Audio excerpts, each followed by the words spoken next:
કલોલના બોરુ turning પાસે Vadodara Godhra national highway પર અકસ્માતોનું પ્રમાણ વધી રહ્યું છે, જેને અટકાવવા માટે સ્થાનિક નાગરિકો દ્વારા પંચમહાલ જિલ્લાના સાંસદ રાજપાલસિંહ સોલંકીને આવેદનપત્ર આપવામાં આવ્યું હતું। નાગરિકોની રજૂઆતને ગંભીરતાથી લઈ રાજપાલસિંહ પોતે ગોધરા કલેક્ટરને રૂબરૂ મળ્યા હતા અને અકસ્માતો અટકાવવા માટે તાત્કાલિક પગલાં લેવા અનુરોધ કર્યો હતો। સાંસદની રજૂઆત બાદ આજે હાઈવે ઓથોરિટી નગરપાલિકાના ચીફ ઓફિસર, મામલતદાર અને ગોધરાના પ્રાંત અધિકારીની ટીમે બોરુ ટર્નિંગ સ્થળની રૂબરૂ મુલાકાત લીધી હતી। આ મુલાકાત દરમિયાન सांसद રાજપાલસિંહ પણ હાજર રહ્યા હતા।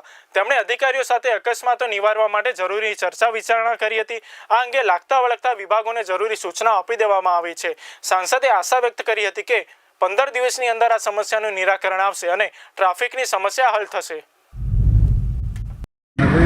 કાલોલ તાલુકાના બોરુ ટર્નિંગ જે ઘણા બધા સમયથી એનો જે પ્રોબ્લેમ હતો કે અહીંયા વારંવાર જે એક્સિડન્ટો થતા હતા, જેનો કટ જે થોડો આગળ છે, જેના લીધે લોકો રોંગ સાઈડ જતા હતા અને સામેથી જે વાહનો આવે ને એના લીધે વારંવાર એક્સિડન્ટો થતા હતા, જેના લીધે ઘણા લોકોએ અત્યાર સુધીમાં જીવ ગુમાવ્યા છે।